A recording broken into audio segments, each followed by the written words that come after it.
Encuentro Regional de Periodismo Estudiantil es un evento de carácter académico organizado por el Colegio Cooperativo Antonio Villavicencio. Este año, 2021, llegó a la versión número 24. El certamen fue siempre una invitación a estudiantes y profesores de colegios y universidades del departamento del Meta, inicialmente, y de la Orinoquia en general, para analizar temas contemporáneos de actualidad relacionados con los medios de comunicación. Al encuentro han asistido reconocidas figuras del periodismo nacional y regional. En este video recopilamos apartes de las intervenciones de los invitados especiales, algunos aún vigentes, otros ya fallecidos, pero todos muy influyentes y destacados en su oficio.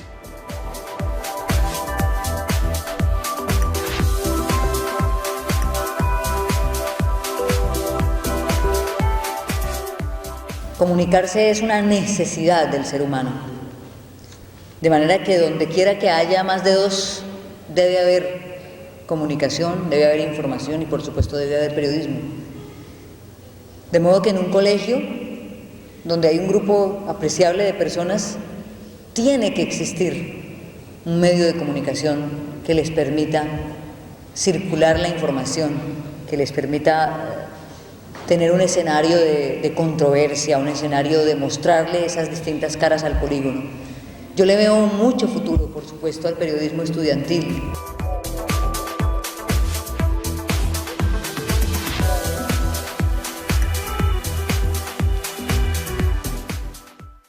La gran mayoría de la población colombiana está acostumbrada a ver información emocional, a que cuando le mencionan la palabra ciencia apaguen el televisor o pasen la página del periódico, y cuando le hablen de cultura salgan asustados porque entienden que les van a hablar de algo muy aburrido.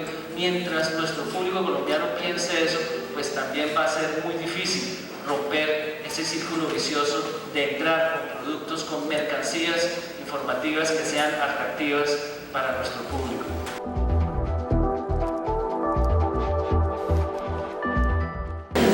Me complace mucho poder compartir con ustedes, la gente joven de este país, que hoy está reclamada, hoy está necesitada, mucho más que nunca, porque solamente con su concurso, con su esfuerzo, podemos pasar la página negra que estamos viviendo y que hoy en el amanecer nos dio un golpe que especialmente nos duele.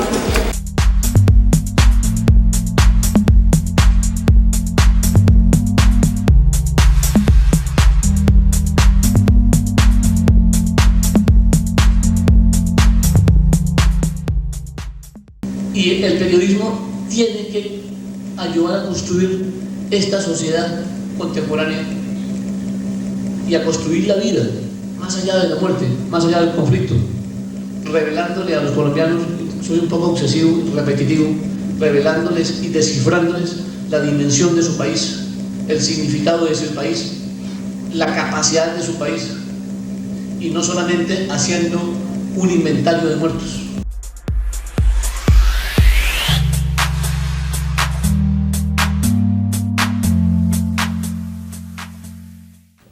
Ahí entra el juego de algo que ustedes todavía no han vivido, pero van a vivir y sus profesores, sus maestros se los van a enseñar, que es la disputa entre el ser y el deber ser, entre lo ético y lo profesional. Ahí la ética indica a una persona como yo que no lo debe hacer, lo profesional indica que sí hay que hacerlo.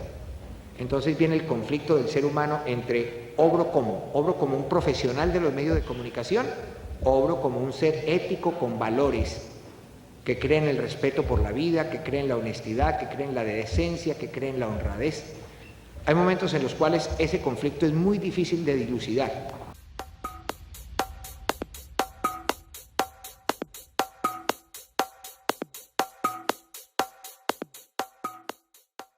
Pero historias que pasan con la prensa en esta guerra, cómo es engañada y cómo los periodistas comen entero y cómo lo primero que le digan lo escriben. Y entonces los medios están cumpliendo un papel muy complicado, que están siendo parte del conflicto, mejor dicho, le están echando leña a la hoguera a los medios de comunicación, ¿no?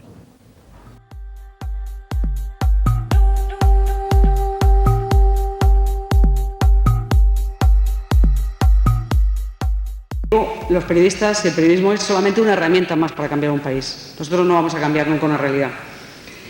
Como a veces he visto también algunos corresponsales que llegan, aterrizan en Bogotá, hacen una historia negativa de Colombia y se van.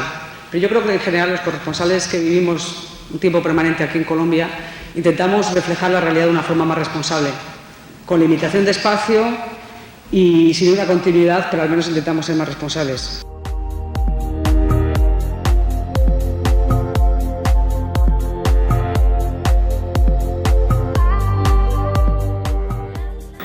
Intentamos dar la información de la forma más concisa, de la forma más objetiva que nosotros podemos.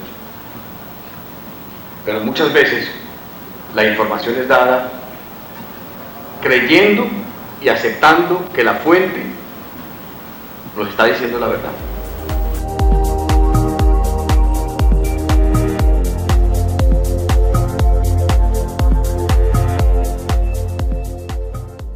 La historia de la creación siempre viene desde el margen, nunca desde el centro.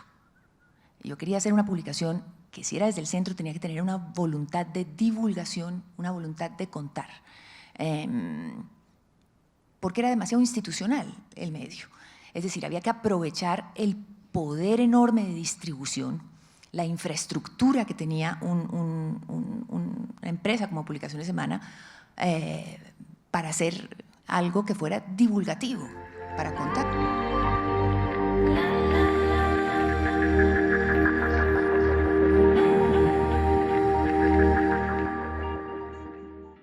Si la televisión fuera tan buena educativamente, pues acabemos los profesores y pongamos televisores en todas las aulas.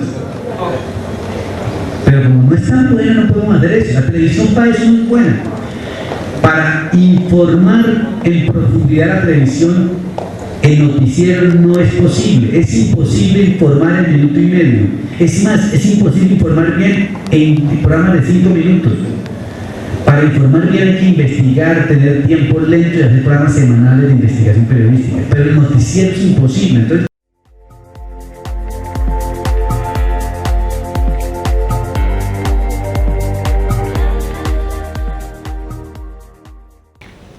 porque ustedes tienen que darse cuenta que de nada sirve ser líder si la imagen que transmite es pobre o es mediocre. Entonces ahí es cuando necesitan del periodista. Ahí es cuando el político busca la manera de aumentar el contacto con los periodistas, pero después de la elección se olvidan de eso y pasan a formar lo que se llama la militancia del desagradecido. Así por lo menos lo llamamos los periodistas.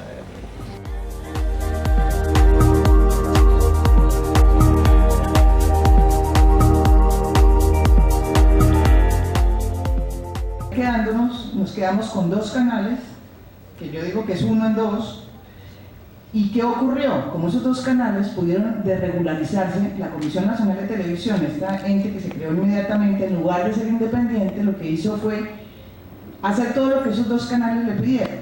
Entonces, lo primero que les pidieron los dueños de esos canales fue desregularicemos todo, no hay normas para nosotros, es decir, nosotros hacemos lo que se nos dé la gana porque nosotros hablamos con el otro canal y ahí ponemos una norma para que no haya competencia de nosotros.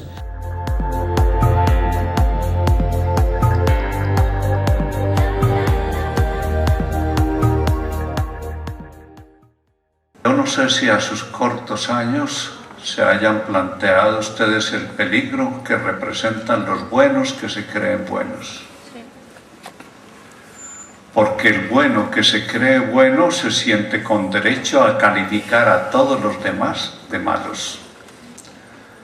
Y además, no solo califica a los demás de malos, sino que califica de bueno todo lo que él hace y los que él clasifica como buenos.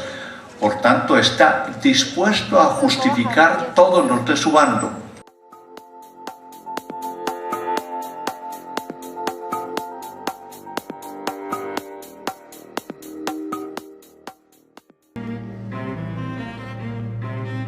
¿Cómo han estado?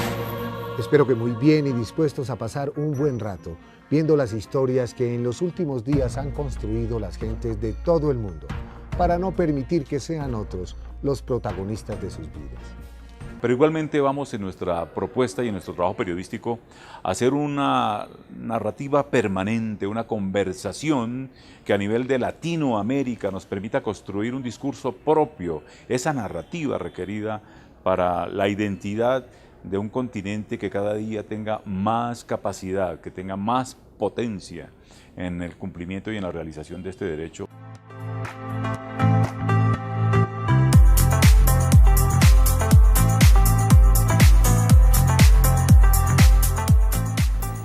Pero esas empresas no manejaban, tenían programas de periodísticos, ¿no?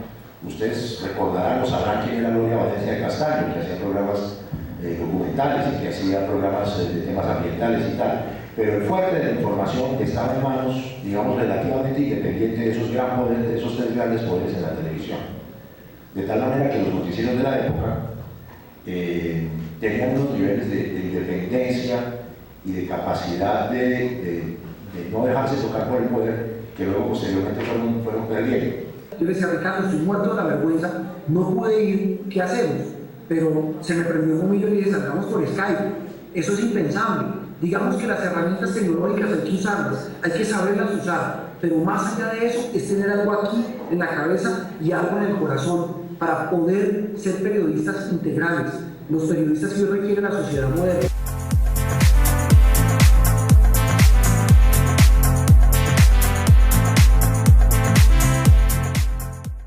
Pero la prensa tenía mucho poder, además porque lo escrito tiene mucho poder, lo escrito queda, ¿no?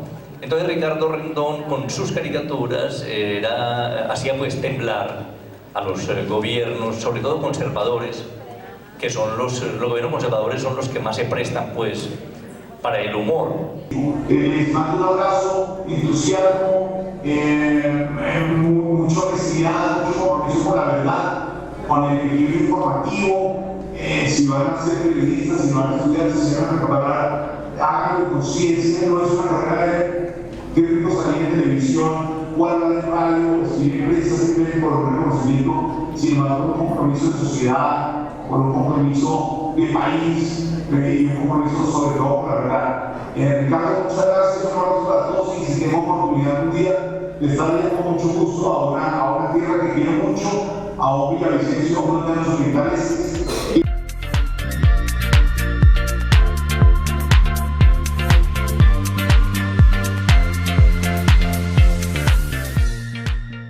Es muy fácil opinar en las cafeterías, es muy fácil opinar en los recreos de lo que sea, es muy difícil opinar basado en datos y en hechos, ¿sí? Entonces cuando yo digo que, o cuando decimos en la bulla que a nosotros el procurador nos parece un hipócrita, nosotros podemos demostrar eso con papeles y con datos y con cifras y con hechos y con casos. Hacer una caricatura sobre una masacre o sobre un falso positivo, como vos decís, y la gente, uno lo dice con ironía, con humor negro, la gente se ríe pero no se lo toma tan personal como humor. Entonces uno como que toma la píldora. Actualidad panamericana, que uno ya va teniendo más seria, es un medio tradicional. Cuando sacan una noticia la hacen con una crítica fuerte a lo que está sucediendo, pero de una manera chistosa y que le queda a la gente.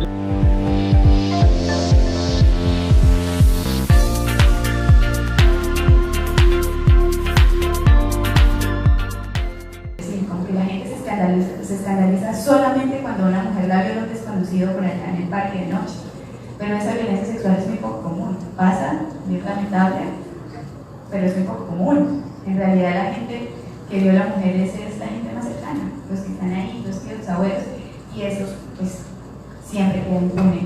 Precisamente porque, pues, digamos que todos hemos crecido con esa idea en la cabeza, pues, de que la violencia es normal, pero no lo verbalizamos y no lo decimos pues porque no queremos quedar mal.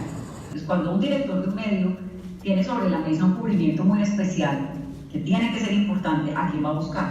A sus mejores reporteros, no importa Si es un hombre, si es una mujer, si tiene 20 años o si tiene 50. A los mejores, ¿quiénes son los mejores? Tú y tú. Entonces uno lo que tiene que hacer en este medio, pues es siempre tratar de ser el mejor, tratar de ser distinto, de contar las cosas de una manera que las entiendan por igual, los ministros como las amas de casa. A las personas no se nos puede olvidar algo y es la gente. Realmente lo que importa en el periodismo es la gente. Lo demás son relaciones públicas.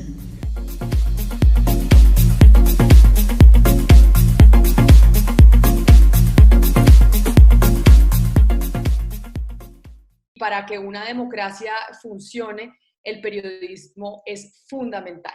Lo que estamos viendo en nuestro continente y también en Europa es el surgimiento de nacionalismos y en cierta medida de autoritarismos.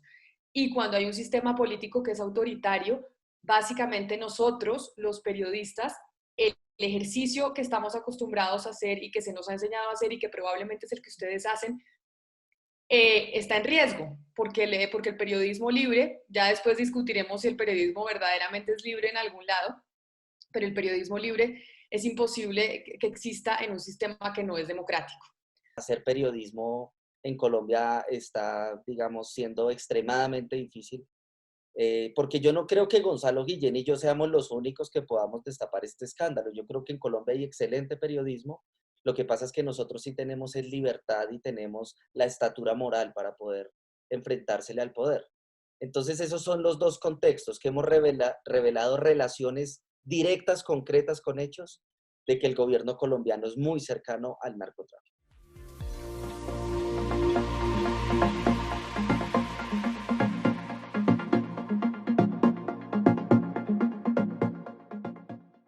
Es que todo ese mar de contenidos que generamos todos, no como periodistas, sino como ciudadanos, que tenemos la posibilidad de grabar, de tomar una foto, de poner una opinión, de replicar algo que nos llega, no pasa, en su mayoría no pasa por los principios básicos del periodismo, es decir, el rigor, la verificación, contrastar una fuente con otra, dudar de los intereses de quien nos está suministrando dicha información, de quien nos la envía para que la repliquemos, por ejemplo.